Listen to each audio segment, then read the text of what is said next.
रना रना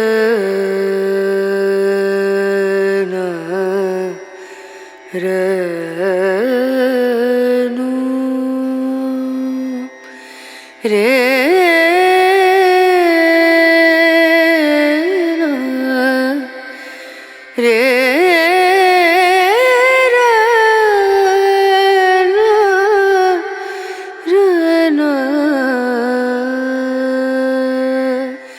रे रे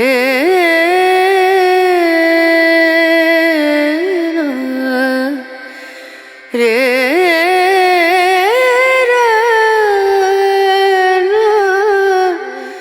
नजरिया।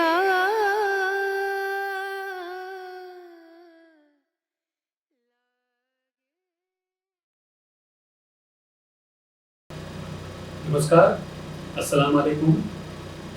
भोर का तारा चैनल में मैं खाकसार सुदन चंदोला आप सब लोगों का स्वागत करता हूँ।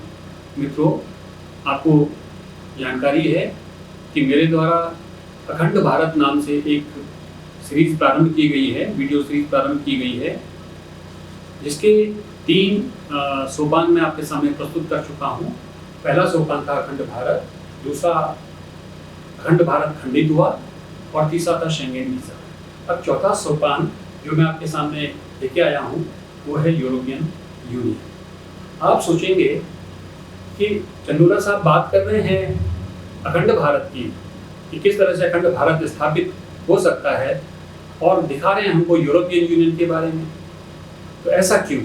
ये जिज्ञासा आपकी वाकई में लाजिम है और इसका मुझे जवाब देना चाहिए। तो मित्रों, मैं आपको ले चलता हूँ छांदोग्य उपनिषद की ओर।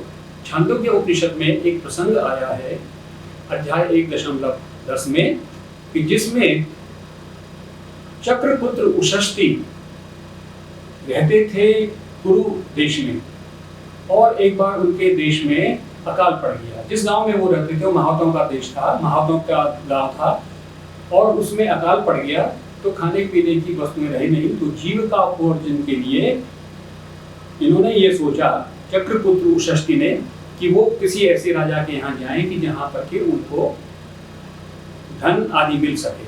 तो लिहाजा वो अपनी नवयौवना पत्नी के साथ अपने गांव छोड़ करके निकल गए।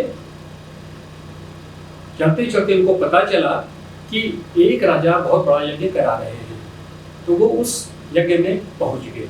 वहां उन्होंने देखा कि कुछ गायन कर रहे थे, कुछ मंत्रोच्चारण कर रहे थे, कुछ हवि कर रहे थे, और यज्ञ में लोग संलग्न थे। उषष्टि ने पूछा कि हे महानुभाव, क्या आपको मालूम है कि आप जिस देवता का आवाहन कर रहे हैं वो देवता कौन है और आपका क्या प्रयोजन है? तो कोई भी इसका जवाब नहीं दे सका, नहीं हवन करने वाला और नहीं गाने वाला, नहीं गायन करने वाला और नहीं मंत्रोच्चारण करने वाला। तो सबके सब चुप हो गए, क्योंकि इन्होंने ये भी कह दिया था कि अगर आप जवाब नहीं दे पाओगे तो आपका मस्तक भूमि पर गिर पड़ेगा। तो वहां पर राजा बैठे हुए थे। राजा ने पूछा कि हे महानुभाव, आप कौन हैं जो ऐसी बात कह रहे हैं? तो उषष्टि ने जवाब दिया, मैं चक्रपुत्र उषष्टि हूँ। राजा तुरंत उठ खड़े हुए। उन्होंने कहा कि महोदय, मैंने आपके लिए बहुत ढूंढ करवाई थी, लेकिन आप नहीं मिले, जिसकी वजह से मैंने बिना आपके ही ये यज्ञ प्रारंभ कर दिया है। अब आप आगे हैं तो यज्ञ को प्रारंभ कीजिए। लेकिन आपने ऐसा क्यों कहा? तो उषष्टि ने ये कहा कि हे राजन, बिना प्रयोजन के किए गया कोई भी कार्य निष्फल होता है। तो आप जो कार्य कर रहे हैं उसका उद्देश्य क्या है, उसका प्रयोजन क्या है, आपको स्पष्ट होना चाहिए। तो मित्रों, यहाँ पर मैं भी आपको अपना प्रयोजन बता रहा हूँ कि हमारा प्रयोजन है अखंड भारत, और उस अखंड भारत के रास्ते में जितनी सारी चीजें हम आपको बता सकते हैं कि कैसे हम अखंड भारत की स्थापना कर सकते हैं, वो हम यहाँ पर प्रस्तुत करें। इसी संदर्भ में इसका सार बताने के लिए मैं भारतीय उपमहाद्वीप के एक महान शायर सरदार जाफरी का एक शेर आपको सुनाना चाहूंगा। सिर्फ एक मिटती हुई दुनिया का नजारा न कर, सिर्फ एक मिटती हुई दुनिया का नजारा न कर, आलमे तख्लीक में है एक जहां ये भी तो देख, मैंने माना कि राहें हैं सख्त, मरहले हैं दराज, मिल गया मंजिल का निशान ये भी तो देख। तो मित्रों, यही मंजिल के निशान के सहारे में आगे बढ़ता हूँ कि मंजिल का निशान मिल गया है और उसी के सहारे हमें आगे बढ़ना है। इससे पहले कि मैं अपनी बात आगे रखूं, आपसे एक निवेदन है कि अगर आपको मेरा ये अध्याय पसंद आए, मेरा ये वीडियो पसंद आए, तो इसे अवश्य लाइक कीजिएगा, सब्सक्राइब कीजिएगा और कमेंट बॉक्स में अपना कमेंट भी डाल दीजिएगा। दोस्तों, सन 1940 में मेरे विचार से यूरोप में एक महत्वपूर्ण घटना घटित हुई। महीना था मई का और तारीख थी 10, यानी 10 मई 1940। इस तारीख को जर्मनी के तानाशाह एडोल्फ हिटलर ने उत्तर पश्चिमी यूरोप के 3 देश, जिनको लोलैंड कंट्रीज भी कहा जाता था, बेल्जियम, नेदरलैंड और लग्जमबर्ग, इन पर एक साथ आक्रमण किया। हवाई और जमीनी दोनों हमले किए। ये कंट्रीज ये सोच ही नहीं रहे थे कि इन पर जर्मनी अटैक कर सकता था, लिहाजा ये एकदम से, जिसे कहते हैं ना कि कॉट इन अनअवेयर, तो ये इनको मालूम नहीं था कि भाई हम पर आक्रमण करेंगे। और इनकी सेनाएं इतनी सशक्त भी नहीं थी कि वो हिटलर की सेनाओं का मुकाबला कर सकती। लिहाजा थोड़ा बहुत प्रतिरोध तो किया, लेकिन थोड़ा बहुत प्रतिरोध करने के बाद तीनों देशों की सेनाओं ने हथियार डाल दिए और इन देशों की सरकारों ने भाग करके ग्रेट ब्रिटेन में शरण ली। और वहां पर तीनों देशों की जो निर्वासित सरकारें थी, गवर्नमेंट इन एग्जाइल्स, वो लंदन में स्थापित की गई। तीनों देशों ने आत्ममंथन करना प्रारंभ कर दिया। अब देखिए, युद्ध आगे बढ़ता है, सेकेंड वर्ल्ड वॉर आगे बढ़ता है। शुरू में जर्मनी की विजय होती है, एडोल्फ हिटलर खुश होते हैं, लेकिन 1944 के आते आते ये हो जाता है कि निश्चित हो जाता है कि जर्मनी पराजय की तरफ जा रहा है और एक न एक दिन जर्मनी पर मित्र राष्ट्रों का और यूएसएसआर का कब्जा हो जाएगा। तो इन तीनों देशों ने, बेल्जियम, नीदरलैंड और लग्जमबर्ग, जिनको मिला दिया जाए अगर नाम इनका तो बेनेलेक्स बनता है, इन देशों के जो चुनी हुई सरकारें थी, उन्होंने आत्ममंथन किया, विचार विमर्श किया कि हमारी सरकारें पुनर्स्थापित होने पर यूरोप में कैसे काम करेंगी। और वो दिन आया जबकि इन्होंने बेनेलेक्स कस्टम्स यूनियन पर दस्तखत किए। ये तारीख थी सितंबर 5, 1944। इसे लंदन कस्टम्स कन्वेंशंस भी कहते हैं, क्योंकि ये लंदन में हुआ था। फिर जर्मनी की पराजय हुई। 8 मई 1945 को जर्मनी की राजधानी बर्लिन पर एक तरफ से यूएसएसआर की फोर्सेस घुसी और दूसरी तरफ से एलाइड फोर्सेस घुसी और कुल मिलाकर के 8 मई 1945 को जर्मनी की पराजय हो गई। फल ये हुआ कि ये जो तीनों निर्वासित सरकारें थी, ये पुनर्स्थापित हो गई अपने अपने कंट्रीज में। तो इन्होंने एक समझौते पर, जो मैंने बताया, दस्तखत किया था 1944 में। निर्वासन की स्थिति में अब चूंकि सरकारें सत्ता में आ गई, तो इन्होंने 3 वर्ष के अंदर ही वर्ष 1948, 1 जनवरी 1948 से ये जो लंदन कस्टम्स कन्वेंशन था या बेनेलेक्स कस्टम्स यूनियन था, उसकी जो शर्तें थी, उसकी जो व्यवस्थाएं थी, वो लागू कर दी। ये यूरोप के एकीकरण के लिए एक बहुत बड़ी बात थी और पूरा यूरोप एकीकृत हो रहा था। बात ऐसी भी नहीं थी उस समय तक। जबकि 1945 में जर्मनी की हार हुई, तो जो एलाइड फोर्सेस थी और जो यूएसएसआर की फोर्सेस थी, उन्होंने युद्ध की सारी जिम्मेदारी जर्मनी पर डाल दी थी और ये तय कर लिया था कि जर्मनी को इस तरह से बांट दिया जाए, कमजोर कर दिया जाए कि जर्मनी फिर से सर नहीं उठा सके। लिहाजा जर्मनी के 4 टुकड़े कर दिए गए और 4 प्रभाव क्षेत्रों को सौंप दिए गए। 3 वेस्टर्न कंट्रीज के प्रभाव क्षेत्र में आए और एक जो पूरब वाला हिस्सा था, पूर्वी जर्मनी जो जिसको बात को कहा गया, वो सोवियत यूनियन या यूएसएसआर के प्रभाव क्षेत्र में आया। बात को ये जर्मनी भी यूनाइट हो गया। किस तरह से यूनाइट हुआ मैं थोड़ा आगे की बात इसकी बात थोड़ा आगे करूंगा, लेकिन यूरोप एकीकरण की तरफ बढ़ रहा था, उसकी डेट्स की मैं आपके सामने कुछ तिथियां बता रहा हूँ। सबसे महत्वपूर्ण तिथि तो मैंने आपको बताई 5 सितंबर 1944, जिसमें कि बेनेलक्स कस्टम्स यूनियन पर दस्तखत किए गए थे लंदन में। दूसरी तारीख है 1 जनवरी 1948, जिस तारीख से बेनेलक्स कस्टम्स यूनियन को लागू कर दिया गया इन तीनों देशों में। और तीसरी तिथि और इम्पोर्टेंट है, वो तिथि है 18 अप्रैल 1951। इस तिथि को यूरोप के 6 देशों ने मिलकर के एक यूनियन बनाई, जिसको ECSC कहते हैं, यानी European coal and steel community. और ये समझौता किया पेरिस में। समझौते पर दस्तखत करने वाले कंट्रीज थे, एक तो Benelux 3 countries, Belgium, Netherland, Luxembourg, और बाकी 3 कंट्री थे जर्मनी, फ्रांस और इटली। अब आप देखिए, जर्मनी और इटली दोनों एक तरफ से लड़े थे सेकेंड वर्ल्ड वॉर में, फ्रांस दूसरी तरफ से थे।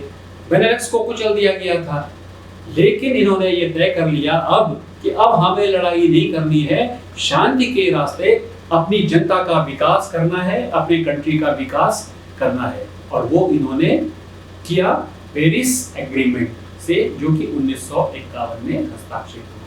इसके 6 साल के अंदर ही एक दूसरी तिथि की इन्होंने रोम में बैठे ये 6 के 6 देश, और इन्होंने ECSC ने कॉमन मार्केट ट्रीटी पर हस्ताक्षर किए। और ये ट्रीटी हुई European coal and steel community की 25 मार्च 1957 को। रोम में हस्ताक्षरित इस कॉमन मार्केट ट्रीटी की 3 खास बातें थी, खास विशेषताएं थी। पहला, सदस्य देशों के बीच में टैरिफ और कोटा सिस्टम की एकदम समाप्ति, यानी बॉर्डर्स कंट्रोल की समाप्ति। बॉर्डर पर इन 6 के 6 देशों के बीच में कोई भी प्रतिबंध नहीं होंगे। दूसरी शर्त, दूसरी चीज थी कि जो इन 6 देश जो मेंबर कंट्रीज हैं, इनकी जो ओवरसीज टेरिटरीज हैं, जिनको हम भारत में उपनिवेश कहते हैं, ओवरसीज टेरिटरीज में भी ये कॉमन ट्रीटी लागू होगा, और वहां भी किसी भी प्रकार का टैरिफ या कोटा सिस्टम लागू नहीं होगा। जो भी थे वो सब समाप्त हो जाएंगे, यानी कि इनकी ओवरसीज टेरिटरीज में भी, इन 6 देशों की ओवरसीज टेरिटरीज में भी प्रतिबंध मुक्त व्यापार होगा आपस में। और तीसरा और भी महत्वपूर्ण था इसका क्लॉज कि इन 6 देशों जो मेंबर स्टेट्स हैं, इनके अलावा दुनिया के अन्य देशों के लिए क्या टैरिफ पॉलिसी अपनाई जाए, ये 6 के 6 देश मिलकर के तय करेंगे। ECSC मिलकर के तय करेगा कि क्या टैरिफ पॉलिसी और क्या कोटा सिस्टम लगाएगा। तो ये देखिए कि यूरोप किस तरह से इंटीग्रेट हो रहा था। अब अगर आप भारतीय उपमहाद्वीप की तरफ देखिए, क्योंकि हमारा विषय भारतीय उपमहाद्वीप है, हम अखंड भारत की बात कर रहे हैं, तो हम भारतीय महाद्वीप की तरफ देखें तो यहाँ भी एक महत्वपूर्ण घटना घटित हुई, और बहुत महत्वपूर्ण तारीख थी। वो थी 15 अगस्त 1947।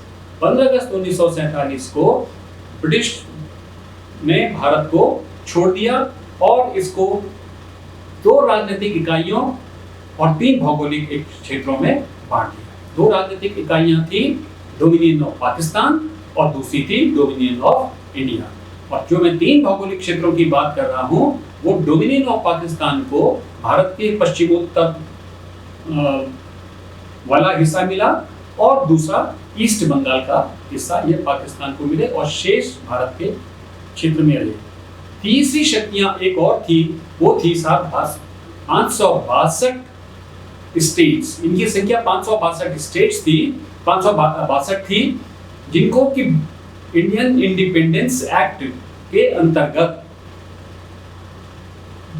ब्रिटेन ने आजाद कर दिया था, और उनको ये आजादी दे दी थी कि वो चाहे तो इंडिया में मिले, चाहे पाकिस्तान में, चाहे एक सवरेन स्टेट की तरह अपना स्वतंत्र अस्तित्व बनाए रखें। अब क्या हुआ साहब, जम्मू कश्मीर भी एक स्टेट थी जिसे प्रिंसली स्टेट भी कहा जाता है, और जम्मू कश्मीर ने ये प्रेफर किया कि वो इंडिपेंडेंटली ही काम करते रहे, जैसे सवरेन स्टेट की तरह ही काम करते रहे। लेकिन आज़ादी के साथ ही पाकिस्तान में खासतौर पर जो बनू कैंटोनमेंट है वहाँ पर कश्मीर इन्वेजन का प्लान बन चुका था। उस प्लान के अंतर्गत पहले कबायलियों को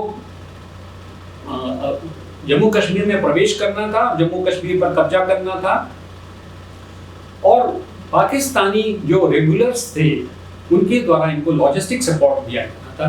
अंततः पाकिस्तानी फोर्सेस भी वहां कूच करेंगी उनकी मदद के लिए, कबायलियों की मदद के लिए, और जम्मू कश्मीर को पाकिस्तान में मिला लिया जाएगा। ये पाकिस्तान का कश्मीर इन्वेजन प्लान था। अब आगे बताया कि जैसे मैंने आपसे कहा कि जम्मू कश्मीर के महाराजा ये चाहते थे कि वो एक सवरेन स्टेट की तरह काम करते रहे, लेकिन पाकिस्तान ने ऐसी स्थितियां पैदा कर दी कि उनको गवर्नमेंट ऑफ इंडिया से मदद मांगनी पड़ी, और गवर्नमेंट ऑफ इंडिया की शर्त थी कि वो तभी अपनी सैनिक मदद भेज सकते हैं कि जबकि इनको इसका एक्सेशन यूनियन ऑफ इंडिया में हो जाए। तो इंस्ट्रूमेंट ऑफ एक्सेशन पर दस्तखत करना किया उन्होंने, महाराजा हरि सिंह ने, और वो तारीख 26 अक्टूबर 1947। तो 26 अक्टूबर 1947 को उसका विलय, जम्मू कश्मीर का विलय भारत में हो गया थ्रू इंस्ट्रूमेंट ऑफ एक्सचेंज के। तो तब लाजिम था कि जम्मू कश्मीर को बचाने के लिए, और उनकी मांग भी थी जम्मू कश्मीर के महाराजा की कि अपनी सेनाएं भेजी जाएं, भारत द्वारा अपनी सेनाएं भेजी जाएं। तो भारत अपनी सेनाएं भेजता, भारत ने अपनी सेनाएं भेजी, जम्मू कश्मीर को सेव किया। तब भी कुछ हिस्सा पाकिस्तान ने हड़प लिया, जिसको आज की तारीख में पाकिस्तान ऑक्यूपाइड कश्मीर कहा जाता है, जिसकी राजधानी मुजफ्फराबाद में है। और उत्तर की तरफ गिलगित और बल्तिस्तान वाला इलाका है, वो भी पाकिस्तान ने इसी दौरान कब्जा कर लिया था। तो बाकी हिस्सा जो रहा वो जम्मू कश्मीर में रहा, और जो कि भारत के कब्जे में आया। तो दोनों सेनाएं आपस में लड़ने लगी। इसके पैरेलल क्या हुआ? विस्थापन। भारत और पाकिस्तान का बंटवारा शांतिपूर्ण नहीं था, इसमें बहुत खून खराबा हुआ, बहुत लोगों की जानें गई। लगभग 1.5 करोड़ लोगों का डिस्प्लेसमेंट हुआ, पलायन हुआ एक स्टेट से दूसरी स्टेट में। अगर आंकड़ों की बात करें तो कहा जाता है कि 72 लाख मुसलमान इंडिया से पाकिस्तान गए, और इतनी ही संख्या में लगभग 72 लाख हिंदू और सिख पाकिस्तान से इंडिया में पलायन किए। इतना ही नहीं, 10 लाख से ज्यादा लोगों ने अपनी जानें दी, उनकी जानें ली गई। लगभग आधा लाख औरतों के साथ यौन हिंसा हुई, और आधा लाख औरतें का ही एब्डक्शन हुआ, अपहरण हुआ दूसरे मजहब वालों की तरफ से। आंकड़े कहीं पर नहीं हैं, स्पष्ट आंकड़े नहीं हैं, अनुमान के आधार पर हैं। ये बात मैं आपसे इसलिए कह रहा हूं कि हो सकता है जो आंकड़े मैं आपके सामने कह रहा हूं वास्तविकता इनसे कहीं ज्यादा रही हो। अब वर्ष 1949 में भारत सरकार ने बहुत अच्छा एक काम किया कि उन्होंने एक एक्ट बनाया, जिस एक्ट का नाम था Abducted Persons Recovery and Restoration Act 1949। तो इस एक्ट के तहत एक विधिक तौर पर और एक निश्चित तौर पर संयोजित तरीके से रिकवरी का काम शुरू हुआ, और रिकवरी होनी थी मुस्लिम और हिंदू औरतों की रिकवरी होनी थी। तो कुल मिलाकर के 30,000 औरतों को उनके कंट्री में वापस भेजा गया। लगभग 22,000 मुस्लिम औरतें पाकिस्तान गईं जो अपहरित की गई थी, और 8,000 हिंदू और सिख औरतें पाकिस्तान से भारत आई। सभी औरतों ने अपना देश जाना चाहा हो ऐसा नहीं, तमाम सारे कारण थे। बहुतों ने अपने एब्डक्टर्स या अपहरणकर्ताओं के साथ ही रहना बेहतर समझा। स्थितियाँ अच्छी तो नहीं थी, लेकिन उन्होंने एब्डक्टर्स के साथ ही और या उनके देश में ही रहना बेहतर समझा। तो अब ये स्थिति थी और उधर जम्मू कश्मीर में लड़ाई प्रारंभ हो चुकी थी, वो चल ही रही थी लड़ाई। मोहम्मद अली जिन्ना, कायदे आजम मोहम्मद अली जिन्ना, जो पाकिस्तान के सरबराह थे, गवर्नर जनरल थे, मुस्लिम लीग के अध्यक्ष भी थे और तमाम सारे ओहदे भी उनके पास थे। उनका ये कहना था कि कश्मीर तो एक पका हुआ फल है जो कि पाकिस्तान की गोद में गिरने के लिए मजबूर है। उस फल को और पकाने के उद्देश्य से उन्होंने अक्टूबर 1947 में पाकिस्तान के रास्ते यानी पाकिस्तान के मार्फत जम्मू कश्मीर में जाने वाली सारी आपूर्तियों पर रोक लगा दी, खासतौर पर ईंधन और खाद्यान्न, गेहूं, कपड़ा, इन सब चीजों पर प्रतिबंध लग गया। जाड़ा भी आने वाला था, कश्मीर में जाड़े के लिए ईंधन की आवश्यकता थी, खाने पीने के सामान की एकदम किल्लत हो गई। लगा कि जम्मू कश्मीर पाकिस्तान की गोद में गिर ही जाएगा। लेकिन 26 अक्टूबर 1947 को इंस्ट्रूमेंट ऑफ एक्सेशन पर दस्तखत होने के बाद स्थिति बदल गई। तो आप ये सोचिए कि जनता की कोई परवाह नहीं की गई कि जनता जिएगी या मरेगी, और पाकिस्तान ने उन पर इकोनॉमिक स्ट्रेंगुलेशन की टेक्निक अपना दी। इतिहासविद इसे economic strangulation of Kashmir by Pakistan कहते हैं। अब इधर दूसरी तरफ आइए, जब हिंदुस्तान और पाकिस्तान की सेनाएं आपस में लड़ रही थी तो जम्मू कश्मीर में प्रेशर को कम करने के लिए गवर्नमेंट ऑफ इंडिया ने 1 अप्रैल 1948 से अपर बड़ी दोहा कैनाल सिस्टम से जो पानी दीपालपुर और बहवालपुर कैनाल में जाता था उस पर रोक लगा दी। यानी पानी का पंजाब प्रांत में, जो पाकिस्तानी पंजाब प्रांत था, उसमें जाना बंद हो गया। उसका फल क्या हुआ कि जो बुआई थी वो नहीं हो सकी पाकिस्तान में, और ऐसा लगा बुआई हो ही नहीं सकेगी, यहाँ तक कि लाहौर में भी पानी की किल्लत महसूस की गई। तो ये मैं बता रहा हूँ कि किस तरह से यूरोप में कोऑपरेशन चल रहा था और इस हमारे कॉन्टिनेंट में कोऑपरेशन नाम की कोई चीज नहीं थी, एनिमोसिटी थी, एक दूसरे से दुश्मनी निभाई जा रही थी, वैमनस्यता निभाई जा रही थी। उधर संयुक्त आर्थिक विकास के उद्देश्य से लगभग 5-6 हजार किलोमीटर दूर यूरोप में Benelux, federal Republic of Germany, Italy और फ्रांस ने मिलकर के ट्रीटी ऑफ पेरिस पर दस्तखत किए, ECSC बनाई और फिर 1957 में कॉमन ट्रीटी लागू की। इसके बाद में आपको कुछ और तिथियां बताता हूं कि जो कि यूरोपियन यूनियन के लिए महत्वपूर्ण हैं। ये तिथियां साहब 1973 में डिक्लेरेशन ऑफ यूरोपियन आइडेंटिटी पास की गई, ECSC के द्वारा डिक्लेरेशन ऑफ यूरोपियन आइडेंटिटी पास की गई और उसमें तय कर दिया बड़े स्पष्ट शब्दों में, बहुत बड़ा दस्तावेज है। मैं उस दस्तावेज का एक छोटा सा हिस्सा आपको उल्लिखित कर रहा हूं कि जो उसमें क्या था। Europe must unite and speak increasingly with one voice to make itself heard and play its proper role in the world. दूसरी तिथि है जुलाई 1987 जिसमें कि सिंगल यूरोपियन एक्ट पास हुआ जिसको CB कहते हैं। तीसरा साहब 14 फरवरी 1984 जिसमें कि यूरोपियन यूनियन ट्रीटी हुई जिसे EUT भी संक्षेप में कहते हैं। और इसके बाद मैं आपको एक महत्वपूर्ण बात बताना चाहूंगा कि 7 फरवरी 1992 को ट्रीटी ऑफ मैस्ट्रिच हुई जिसके तहत यूरोपियन यूनियन अस्तित्व में आया। इस ट्रीटी ऑफ मैस्ट्रिच के द्वारा जो यूरोपियन यूनियन वजूद में आया उसमें 12 देशों ने हस्ताक्षर किए थे। उन 12 देशों का नाम मैं आपको स्क्रीन पर दिखा रहा हूं। ये देश थे Belgium, Netherland, Luxembourg, France, Germany, Italy, Greece, Ireland, पुर्तगाल, Spain, United Kingdom of Great Britain and Northern Ireland और डेनमार्क। तो ये 12 देश यूरोपियन यूनियन के संस्थापक देश थे। उल्लेखनीय बात यह है कि ये 12 के 12 देश यूरोप में वेस्टर्न ब्लॉक के थे। ईस्टर्न ब्लॉक से इसमें कोई देश नहीं था, क्योंकि तब तक वो देश यूएसएसआर के इन्फ्लुएंस से पूर्ण रूप से मुक्त नहीं हुए थे, और उनको शामिल करने के लिए, सहज तौर पर शामिल करने के लिए वेस्टर्न यूरोप तैयार नहीं था।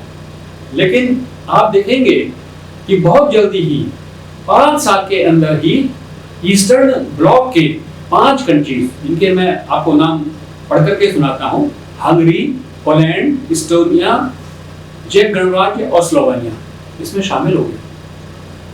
ये पहले सोवियत इन्फ्लुएंस में थे और कम्युनिस्ट कंट्रीज माने जाते थे, और उसके 2 साल बाद ही 5 देश और शामिल हुए ईस्टर्न ब्लॉक के। वो देश थे बल्गारिया, लटविया, लिथुआनिया, रोमानिया, स्लोवाकिया। इन देशों ने भी 1999 में यूरोपियन यूनियन की सदस्यता ले ली। 2 और देश 1999 में शामिल हुए थे, वे थे साइप्रस और माल्टा। 29 अक्टूबर 2004 को ईयू ने अपना स्वतंत्र संविधान बनाया, और इस संविधान को कॉन्स्टिट्यूशन फॉर यूरोप का नाम दिया गया। इसको 16 दिसंबर 2004 को ईयू के ऑफिशियल जर्नल में प्रकाशित हुआ, एक तरह से गजट नोटिफिकेशन हो गया। अक्टूबर 2004 के कॉन्स्टिट्यूशन फॉर यूरोप पर तत्कालीन ईयू के 25 देशों ने दस्तखत किए, और इस समय ईयू में के 27 सदस्य देश हैं, जिनको मैं आपको स्क्रीन पर दिखा रहा हूं। Belgium, Netherland, Luxembourg, France, Germany, Italy, Greece, Ireland, Portugal, Spain, Austria, Denmark, Bulgaria, Latvia, Republic of Lithuania, Romania, Slovakia, Republic of Cyprus, Malta, Republic of Finland, Sweden, Ireland, चेक Republic, Republic of Slovenia, Republic of Poland, Republic of Estonia और 27वां Republic of Hungary. यह सूची अंतिम नहीं है। जहां घरेलू कारणों से यूनाइटेड किंगडम ने वर्ष 2020 में इससे अलग होना श्रेयस्कर समझा और इससे अलग हो गया कालांतर में, वहीं इस समय ईस्टर्न यूरोप के कम से कम 7 ऐसे देश हैं कि जो कि इसमें शामिल होने के लिए भरसक प्रयास कर रहे हैं, और इन देशों को कैंडिडेट स्टेट्स का नाम दिया गया है। वो भी मैं इनके नाम आपको पढ़ करके बताता हूं, और स्क्रीन पर भी आप देखेंगे। Montenegro, Serbia, Albania, Bosnia Herzegovina, Georgia, Montenegro, north Macedonia, Moldova और यूक्रेन। टर्की बहुत पहले से कोशिश कर रहा है यूरोपियन यूनियन में शामिल होने की, लेकिन उसकी हर कोशिश नाकाम रही है, क्योंकि यूरोपियन यूनियन की जो शर्तें हैं वो इतनी कठिन शर्तें हैं कि सबको उनको मानना होता है। उन शर्तों को वो शर्तें ही टर्की पर लागू होती हैं। आज देखिए, यूरोपियन यूनियन एक आर्थिक इकाई नहीं है। शुरुआत इसकी एक आर्थिक इकाई के तौर पर हुई थी, लेकिन आज ये राजनीतिक इकाई है। एक आवाज में सारा यूरोपियन यूनियन बोलता है। एक इसका एक झंडा है, जिसमें नीली बैकग्राउंड पर 12 सर्कलें हैं, जो 12 फाउंडर मेंबर्स को दर्शाती हैं। इसका एक एंथम है, जो ऑस्ट्रिया के महान संगीतकार लुडविग वॉन बीथोवन की अमर कृति 9th सिम्फनी के ओड टू जॉय से दी गई है। यूरो नाम की इनकी करेंसी है, जो आज की तारीख में डॉलर से भी ज्यादा महंगी और मजबूत है। प्रायः देश शेंगेन वीजा से आच्छादित हैं, यानी सीमा शुल्क व सीमा अवरोधों से मुक्त हैं। कोई देश दूसरे में न तो आतंकवाद फैलाता है, न आतंकवाद को प्रश्रय देता है। सबकी सीमाएं सुरक्षित हैं। आर्थिक नीति तो एक समान है ही। विदेशी मामलों में भी विदेश नीति कमोबेश एक ही है। ईयू की अपनी एक अदालत है जिसे European union court of justice कहा जाता है। यूरोपियन यूनियन के देश तरक्की कर रहे हैं। मैंने UNHDR 2023 का अध्ययन किया और मैंने ये देखा कि यूरोपियन यूनियन का सबसे गरीब देश कौन है। अमीर देश तो बहुत हैं। तो GNI जो ग्रॉस नेशनल इनकम है उसके परचेजिंग पावर पैरिटी के हिसाब से पर कैपिटा इनकम कितनी है, तो मैंने देखा कि बुल्गारिया सबसे नीचे के पावदान पर है और बुल्गारिया की जो इनकम है वो लगभग $26,000 पर पर्सन है। अब मैंने देखा भारतीय उपमहाद्वीप में कि भारतीय उपमहाद्वीप का सबसे बड़ा देश भारत है, तो भारत की पर कैपिटा इनकम कितनी है GNI के हिसाब से, तो वो पाया मैंने कि 6,951 या $7,000 पर पर्सन है। तो कितना अंतर है आप देखिए, यूरोप के सबसे कमजोर देश में और इंडियन सब कॉन्टिनेंट के सबसे मजबूत देश की इकोनॉमी में कितना अंतर है। और चीजें भी देखिए, यूरोप तरक्की कर रहा है, और चीजें भी अगर आप देखेंगे और तुलना करेंगे तो आप देखेंगे कि भारतीय उपमहाद्वीप में हर चीज उल्टी है। जो मैंने अभी आपको बताई, जितनी चीजें बताई कि इनका एक एंथम है, इनका एक झंडा है, ये सब चीजों को आप देखते रहेंगे तो आप देखेंगे कि सब चीज उल्टी है। भारतीय उपमहाद्वीप के देश अपनी दरिद्रता में ही प्रसन्न हैं, जो आपस की वैमनस्यता है उसको आगे बढ़ाते रहते हैं, एक दूसरे के व्यापारों पर प्रतिबंध लगाते हैं और मिलिट्री हार्डवेयर खरीदने में सबसे आगे रहते हैं, जिससे कि विकसित देशों का तो लाभ होता है, लेकिन हमारे जैसे गरीब मुल्कों का आर्थिक नुकसान होता है। जनता का जो टैक्स पेयर्स का पैसा है वो हथियारों की खरीद पर लगता है। यूरोपियन यूनियन एक्सपोर्ट कर रहा है और हमारे जैसे देश, अफ्रीका के और एशिया के देश आर्म्स इंपोर्ट कर रहे हैं। मित्रों, हम ये सूरत बदल सकते हैं अगर हम सब लोग मिलकर के काम करें और एक अखंड भारत की स्थापना कर सकते हैं। मैं एक शेर फिर कहना चाहूंगा और इस शेर से ही अपनी बात समाप्त कर रहा हूं। यहाँ पर